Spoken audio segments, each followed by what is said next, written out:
We are live. Kenneth Freeze, we are live. We decided to give Keith Jackson the night off. Yeah. Just didn't feel right.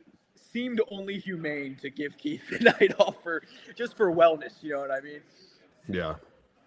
So I sure we know tweeted what out you the mean. score, 98-57. Oh, well, here's what you said, Kenny, and this is not spinning the truth whatsoever. It was a record-breaking night at the Cintas Center.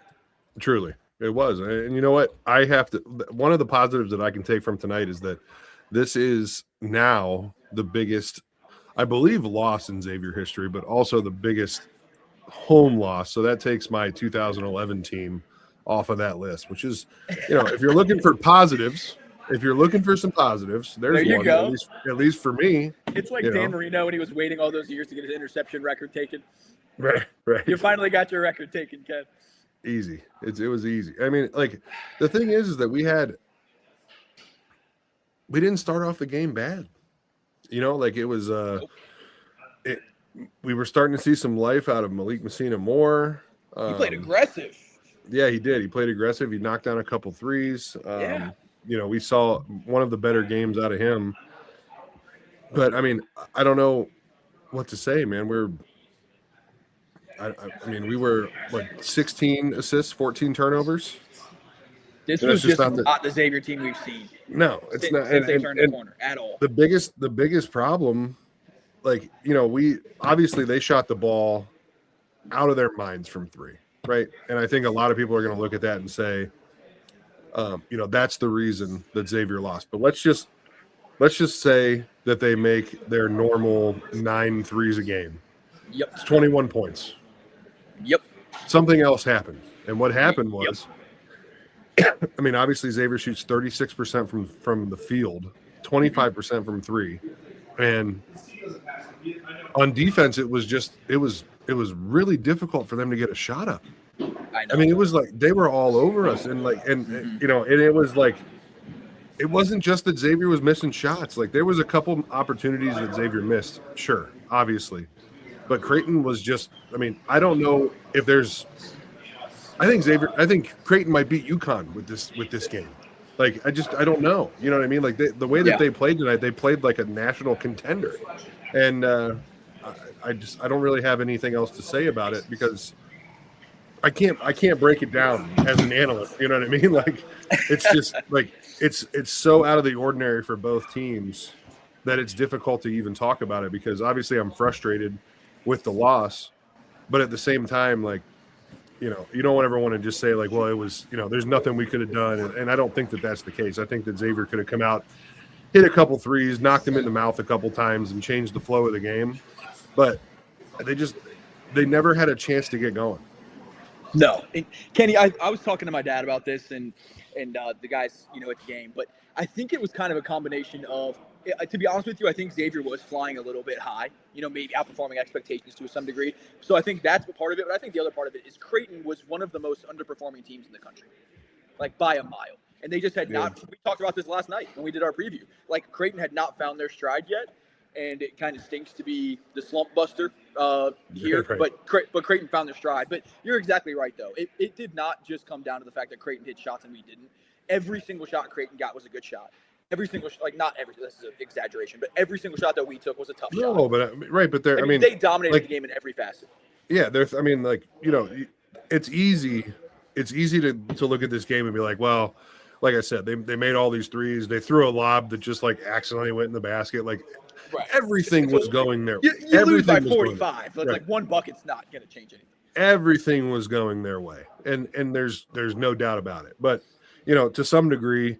You have to give them credit, right? Because it's not like they just played a game that everybody felt like they were incapable of playing. Because, like you said, it's an undervalued team at this point. And, dude, I'm sitting there and I sat out of my son's practice tonight to watch the game. I went to practice and I just sat on the sidelines to watch the game, and it was just like. Boom. Like within 5 minutes, you're like, oh my gosh. And then all of a sudden they're down by 10 and then 17 and then 25. And you're like, dude, what is going on? Joe, I don't even did he even shoot the ball tonight? That one. He took like one shot off the dribble. That's it. And that was kind of the thing is it's like I felt like this was just not the offense that we've been used to seeing at Xavier. Like, I feel like it's been an offense that knows who it is. And tonight, it just looked like the first game of the season. Like, it looked like we completely regressed. But if I can be honest with you, Kenny, here's how I look at it today. I honestly think that Xavier's had a stretch of games that have been a little bit softer, if we can be completely honest with you. Like, playing your non-con is obviously a lot. This is the Big East, man. Like, there are no nights off. And I think if there's something that I was at least thinking in my head is like, hey, we've had some softer games. We had the shootout, which is obviously in high. You know, the confidence was up.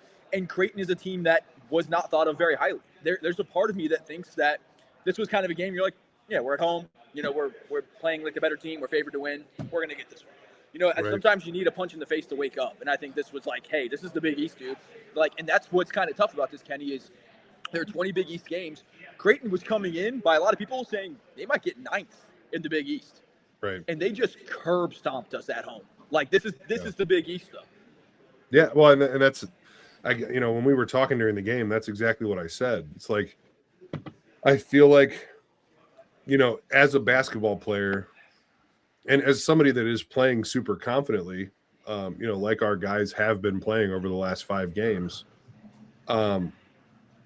you have this feeling of like, yeah, okay, people talk about how tough the Big East is, but they haven't seen me play in it yet. You know what I mean? Like, there's kind of that feeling of like that ego that, over the last 4 or 5 weeks that they've kind of earned that feeling to feel that way. But, I just don't know if they really understood what they were walking into.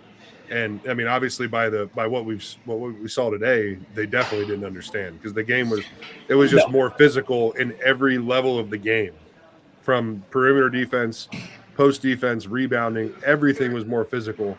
I mean, we get out rebounded 42-28, 31-16 in assists. We turned the ball over 14 times. That was the big thing too. We just could not hold on to the ball. And this has been a Xavier team that has been immaculate. Right. And they had 11 steals. I mean, it just seemed like, Kenny, if I can be real with you, I saw the writing on the wall. I mean, it also too, this was kind of tough for fans. It's an early start. You had to rush from work. Traffic was terrible. And then, so I was getting in, I think, with most people, like after 2 or 3 minutes into the game. And literally from then on, maybe it's my fault. From then on out, we got just curb stomped. Yeah, right. But I mean, I think for me, the way that I'm looking at this game is Xavier played their worst game. Creighton played.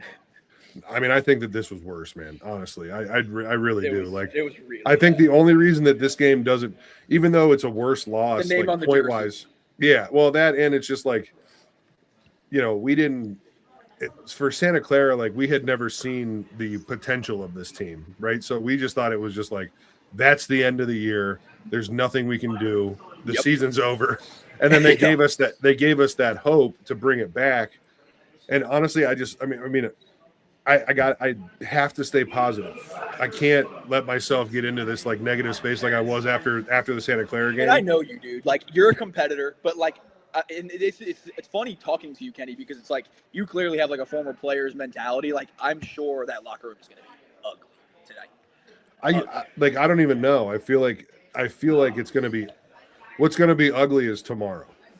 Yeah. Tomorrow's going to be ugly. Tonight, the locker room is going to be a bunch of guys sitting around not talking. Yep. Because what do you even say after that?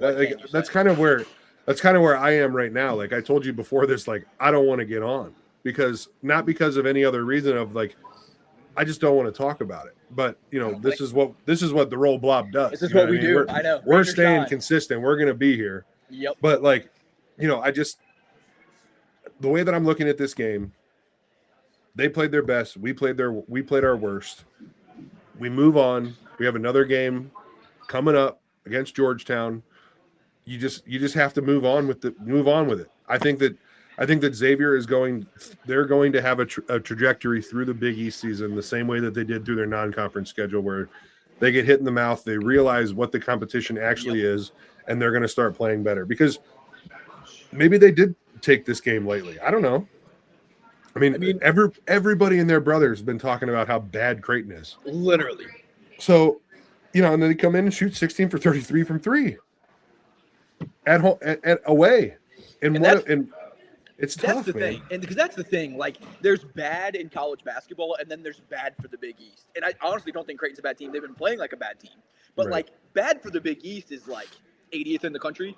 Bad for college basketball is like 270. Like those are Right. nowhere near the same thing. Like if Right. you were playing Creighton in the non-con, like it'd be like, oh, this is a big time game. You know, even if they weren't playing super great. Like so, it's just a different standard of play. I really do think that this is a like.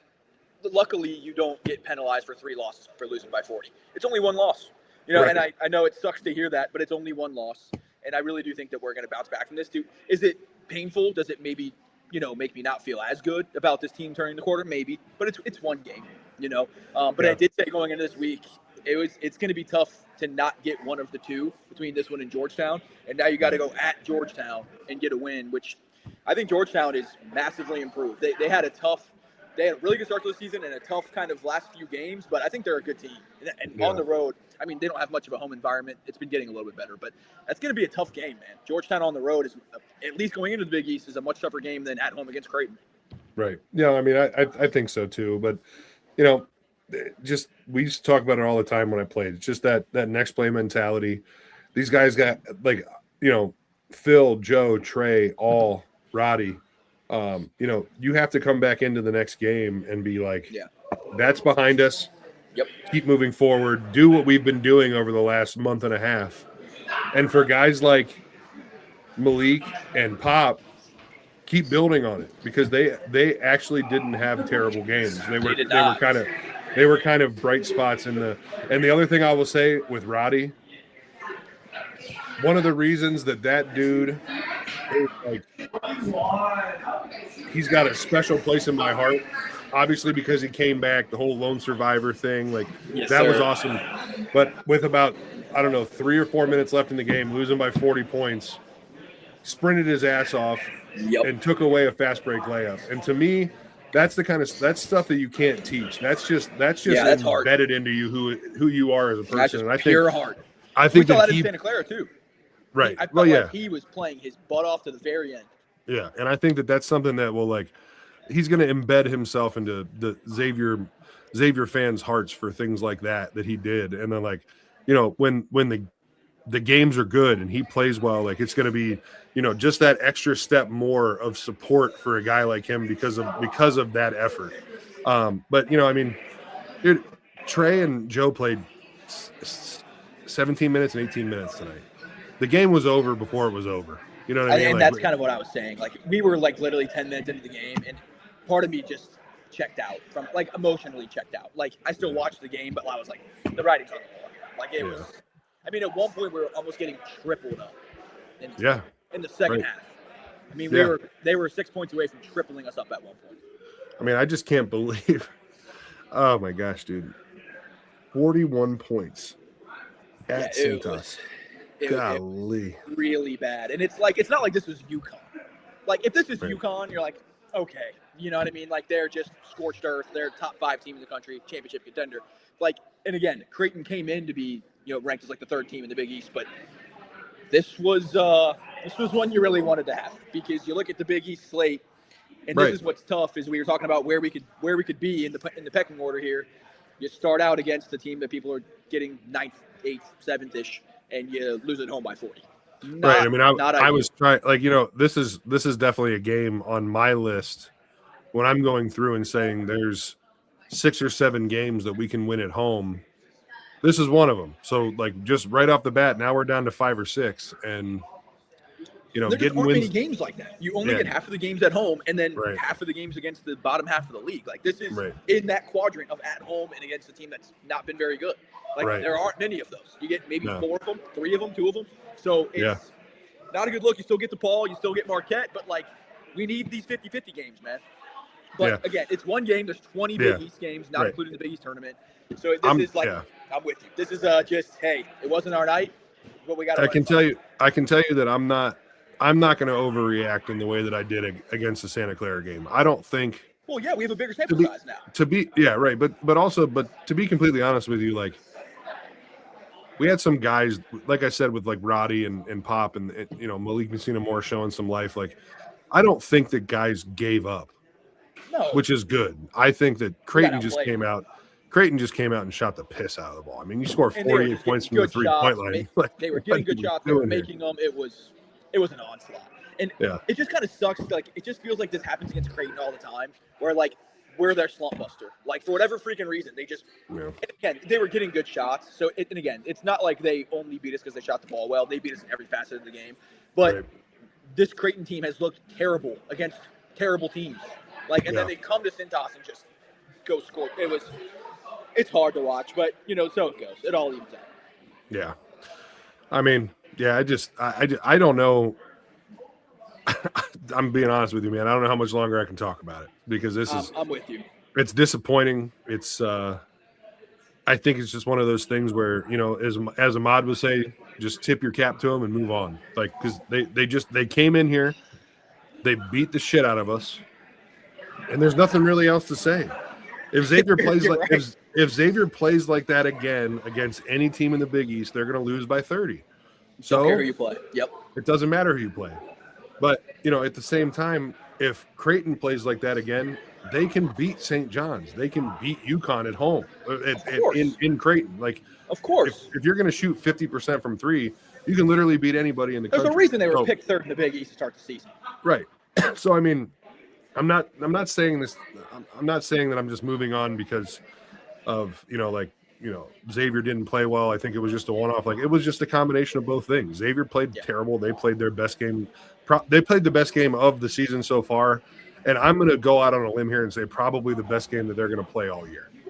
So it sure looks like it. That's a tough performance to beat. Xavier won, I think, their last 6 in a row. So, like, it's not all doom and gloom because I think in the Santa Clara game, it was like we had no sample size. We had already looked bad. We've looked good. It's because it's been a pretty good Xavier team as of late. So I'm not going to freak out over one game. But it frankly sucked, to put it lightly. But I think, like you said, that's really all. I think maybe it was because I wasn't there. I mean, I think there was definitely a 7-foot gap. Your presence was definitely noticed not being there. I did shout out to a big Kunk though. I saw Adam Kunkel's dad tonight, which was a pleasant surprise. That's a real one. His son doesn't even play for the team anymore. He's still going to games. That's real one situation right there. And we got a Quincy shout out tonight. Yeah. I'm just trying to look at the glass half full here, Ken. Yeah, I mean, like I said, you can take the 2011 Oral Roberts 22-point loss out of the record books. Nobody ever thinks about it again. Nobody talks about number 2. What's the second worst loss in history? Nobody cares. No one talks about that. No one cares. So we're done. It only took 14 years. This is only going to help my ability to support Xavier NIL at Dana's tonight. Right. So, I mean, let's just get the positives where we can here. Yep, exactly. That's all. I've already heard from the fine students here. It's actually a pretty decent little crowd here at Dana's tonight. So I think we're going to support Xavier NIL and, just cry it out and move on. Right. Misery loves company, and there's some company here today. Yeah, I don't think Twitter is going to be a very fun place tonight. So I'm gonna stay away from that. I'm gonna stick with my no negativity XU Dan motto. And there you go. Yeah, I mean nothing a little Battlefield 6 therapy can't handle. See, now we're talking. You got that. I got Dana's. We miss you. I appreciate you jumping on and talking ball, and I'm so glad we didn't drag Keith and his family out here. Yeah, right. Like, thank God. Can you imagine his wife wrangling the kids so that he can sit here and talk about this game? Like, I'll still come through. I'm like, Keith, Keith, do not wrangle the kids to Dana's to talk about this, please. At least I have a light this time. Yeah, right. The light's there. That's another positive to talk about. The light does exist. People forget. But Kenny, I don't know if I have anything else to talk about. Unfortunately, I wore the wrong shirt tonight. Yeah. I'm not going to be sending any Rambo.gifs tonight. I don't expect to be tweeting the president very much tonight either. No. But probably not a good night for it. But I think that's about all I have to say about this Titanic struggle at Cintas Center tonight. Yeah. The preview was a lot more fun than the right. game. The preview was a lot of fun, and I will tell you. You know what? We're gonna have to put like a blur over Casey next time. We can't have our play. If they ever watch anything, we can't have them seeing that face again. We're no longer friends. Stop the count, Kenny. Stop the count at 8:30. Stop the count. Yesterday we were going to win by 15. This is like when you're playing a video game and you like save your dynasty like right before the game. It's like, all right, that game didn't happen. We're just going to save it. Yeah, right. Save it. Start over. Yep. Load. Yeah, the only person that knows about it is me. No one saw it. It's like when you sit in the first half and you're down like 48-22. Like, no, start over. This can't be. This cannot be. Good thing we saved before, but Kenny, I think that's about all I have from Dana Gardens and Coop, who I think Creighton said yes to Coop, though. Coop said no to Creighton, but I think Creighton said yes to Coop. They did. But hey, you know what? Creighton fans here too. I'll try to be kind of nice. I'm gonna give a very deflated stay blobbing, and take it out of the sayonara. Stay blobbing.